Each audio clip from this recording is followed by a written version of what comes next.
Hello everyone, I'm Sharpedo43 once again, bringing you all week 1 of a new draft league called the Valhalla League that was created by my friend Soltfire. This league is interesting because it's kind of like the Talent Squad League. It was also inspired by someone for it to come into existence basically, and that somebody was actually, that inspiration so to speak, was actually VanderForge. So that's also kind of interesting because VanderForge does have connections to Mr. Talent after all. So yeah, Soulfire invited me to participate because you know, we're friends and whatnot. He definitely had me into consideration, which is honestly like I'm touched in all honesty. But initially I was actually kind of hesitant to join this league just because initially he told me that the league was going to be of 16 weeks. So I was like, I don't know if I'm really down for that, considering at the time when he asked me, I was still doing the PGL, and when and I was also, actually I am still doing the Nacho Gold Digger League as well. So and that league is also of 16 weeks. So I was just like, I don't know if I really want to do another 16-week league, in all honesty. If it's a 10-week league or 12-week league or something like that, maybe I'll do it. But if it's 16 weeks, I wasn't really keen on that, in all honesty. So later, when he told me that there was only like one spot left, he said that there was also going to be some adjustments made to the league, and it's actually going to be now of 10 weeks, which is like, okay. And I was like, okay, yeah, that's fine. I'll definitely do that because that's a lot more easier for me. Because let me tell you something, even though the PGL is done now, I'm still doing the Nacho Gold Digger League, and now I'm going to be doing this league, the Valhalla League. And there's also one more league that I was actually invited to participate in. That's actually content required, by the way. So that's actually something I really wanted to focus on, in all honesty.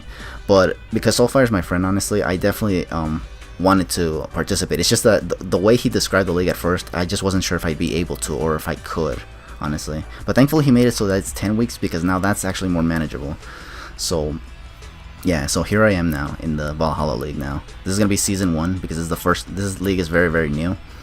And yeah, our first week opponent for this battle is going to be Mallen, also known as White Seal 267 on Twitch, I believe. So yeah, he's our first week opponent. He's coach of the North Dakota Ninetales, and honestly, he's one of these people that I've never faced before. So honestly, I don't even know how good he is of a battler, how good he is in the draft format, because the fact that it took place in the VanderForge tells me that also he probably got people from the VanderForge community to join as well. And honestly, a lot of those people don't seem to be into the draft format, or at least they've never shown any interest in the draft format. So I honestly was wondering if would they even be competent in the draft format. But again, I've never seen them battle, so at the same time it's also kind of scary nonetheless, because they can be very unpredictable. I don't know their playstyle, so therefore they can really make me think a lot. But anyways, enough of the talking, here we go. I would talk about the teams, but I don't know. So let's just say I prepared decently for this team, and a lot of the stuff that he brought was kind of what I expected, in all honesty, like this Mawile. Now I decided to lead with my Lodic because I was thinking, would he lead Landers T for the Intimidate? He does not, but he does lead Mawile, which also carries Intimidate, and this is actually really good for me because my Lodic is actually competitive this time around. I brought it with competitive because he had 2 potential Intimidate users, and he can definitely take advantage of that to weaken my Sharpedo. So I definitely was like, you know what, let's just make this Milotic offensive, just to punish his attempts at bringing Intimidate users. And what do you know, it actually kind of pays off, because here he's going to hard switch into Vileplume. I'm going to go for Skull because there's no reason for me not to. And it does quite an amount to this Vileplume.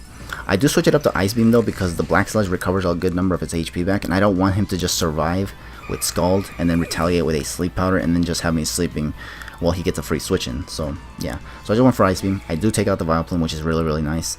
But now he's going to go into Galvantula. Now this Galvantula unfortunately was a big problem, because I switch out, yeah, because I don't want to take a Thunder, obviously. I wanted the Jolteon on the off chance he does go for an electric move, but unfortunately he's just going to go for the Sticky Webs, which I was kind of expecting, but I didn't think he'd want to because I'm at +2 with competitive and whatnot. But he went for the Sticky Web nonetheless. So what I'm going to do with this Jolteon now is just Volt Switch, because I can't really touch this Galvantula, and I kind of don't want it to be taking damage because this Jolteon is actually sashed, in order to do some damage to the Landers T. Because with this, the rest of this team that I have, not a whole lot can do much to the Landers T. So yeah. So I switch in the Golurk here. Now here, because I wasn't sure of how good the people in the VanderForge League is, or in the VanderForge community were, and this guy I think is one of them. I wasn't sure if he knew how to prep stuff with Galvantula, so I didn't know if he would actually carry grass moves for Golurk here.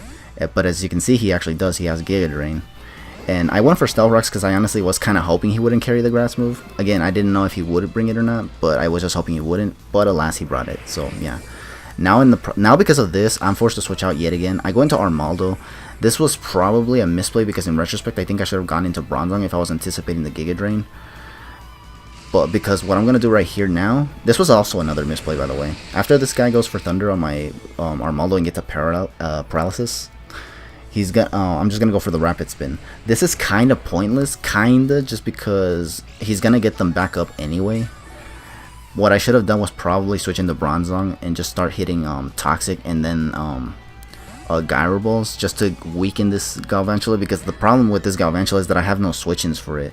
Sharpedo and Milotic are both weak to electric moves, and they're both weak to Giga Drain, and Bug Buzz just hits everything else on this team like Armaldo and Bronzong relatively hard, and both of these mons don't carry any reliable recovery, so it's like this thing alone is kind of destroying a lot of my team right now, and it's all because I switched in Armaldo thinking, what can I do to this thing?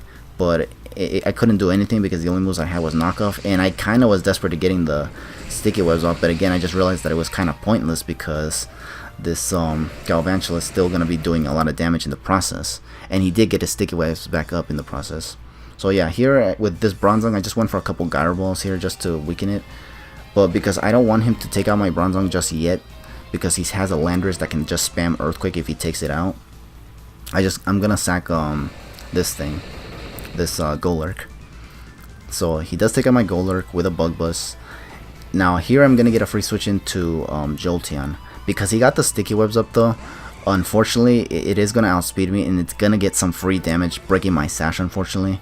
Which means that if Landorus comes in now, he can just spam Earthquake all he wants. Because here, yeah, he's going to go for Bug Buzz, and it does quite an amount. And honestly, that means that anything else like Sneasel can probably come in and just take me out with Ice Shard if he wanted to. So yeah, or just knock off because again the sticky webs. But yeah, here I'm going to go for Volt Switch. I am going to take out the Galvantula, which is good. But a lot of my team is now weakened because of that dang Galvantula. Like, that Galvantula was really problematic in all honesty, just because of how poorly I played around it in all honesty. But yeah, here I go into Armaldo just to get some leftovers recovery, because I wanted to see if I can maybe still be able to Rapid Spin, take a hit and then Rapid Spin. But from this Landorus, I kind of wasn't expecting that to be the case, so I just decided to hard switch into Bronzong, hoping he goes for a Earthquake and not something crazy like Knockoff or Swords Dance. He does end up going for Earthquake, so here I was just hoping that maybe this Landorus can be Choice Scarfed. But here, this guy is actually going to pull out a Shofu and actually use Gravity. I was like, what the? This guy actually goes for Gravity so that my Levitate user is no longer levitating. I went for a Reflect though because I just wanted to reduce the damage from everything on this guy's remaining team, because looking at his team, the majority of his attackers are physical, so I was thinking, yeah, I'd probably be able to make use out of this Reflect. Unfortunately, this Reflect is not boosted by Light Clay, so unfortunately it's not going to be around for too long. So what I'm doing right here is just going for Gyro Balls and just doing as much damage as I can to this Landorus T, so that I can maybe put it in range of something else to KO it.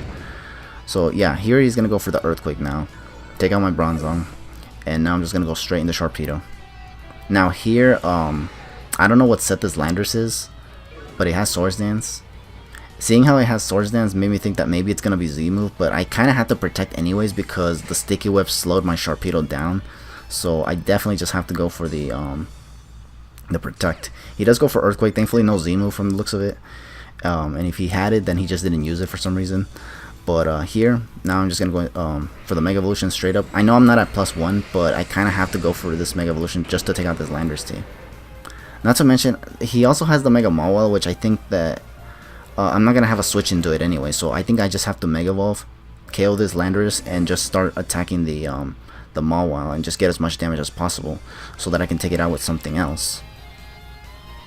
So here comes the Mawile. Gets the Intimidate off, which is unfortunate. But I do want to just get damage on this Mawile. So I'm just going to go for the Earthquake. He does not Mega Evolve, unfortunately for him. According to him, supposedly he did not have the Mega Stone on this Mawile, so therefore he couldn't Mega Evolve. So yeah, this Thunder Punch, had he had the Mega Stone, I think this Thunder Punch might have KO'd. I don't know if it would or not. But if he Mega Evolved, it could have had a chance to kill me. I don't know if it would have or not. But the bottom line is that he didn't even Mega Evolve, so because he didn't have the stone. So as a result, this Earthquake plus Crunch actually kills the Mega Mawile. I think had he had the Mega Stone, I would have also maybe had to go for Earthquake twice. But yeah. Also, I mean, I don't know. That scenario was kind of weird where he didn't even have the Mega Stone for, because now I just take it out with Sharpedo. And now he's going to go into Sneasel, try to low kick me. I switch into the Jolteon because I figured this thing is going to be useless anyways because Sticky Webs are up and his last Pokemon's Meloetta. It's going to outspeed Jolteon anyway, so might as well sack it so that my Loader can come in and get a +2 because of the Sticky Webs and competitive and whatnot. So he is going to knock off. As you see, it was a Focus Sash Jolteon. It was for the Landorus, but again, I couldn't get Landorus to match up with Jolteon whatsoever. So here, I'm going to bring my Loader now, get the competitive up. And now here's where I first go for Recover. Actually, as you can see here, I'm actually going to speed it up just a bit because in this portion of the battle, it's really just going to be my Milotic spamming Recover. Because as you can see, he went for Knockoff, and that Knockoff did quite an amount of damage. And this was the amount of damage I was kind of expecting in all honesty because my Milotic this time around was actually offensive as opposed to defensive. So I figured, yeah, let's just spam Recover. And even more so since his Sneasel is also Life Orbed, which allows me to just wither it down. The chances of him critting with this knockoff are there too, but again, this was definitely the play I had to make. Just spam Recover because honestly, there's no reason for me not to. Unless his Meloetta is like some crazy Calm mindset, I don't see myself any reason to just switch it up to Scald in all honesty. What I want is to keep this Milotic healthy so that when Meloetta comes in, I can just do a lot of damage to it. And then maybe take it out with another Scald or something. Because if he gets 2 Calm Minds up, I think that's where I stop being able to KO it and whatnot. But I don't think his Meloetta would carry any rest or any reliable recovery moves. So, yeah. I think I was in a good position here. As you can see, all I did was just go for recovers. And all this guy did was just spam Knockoff and maybe one last ditch low kick to see if that did any more damage than Knockoff. It did somewhat about the same, so it's just like, it's whatever. So, now here comes his last Pokemon, which is the Meloetta.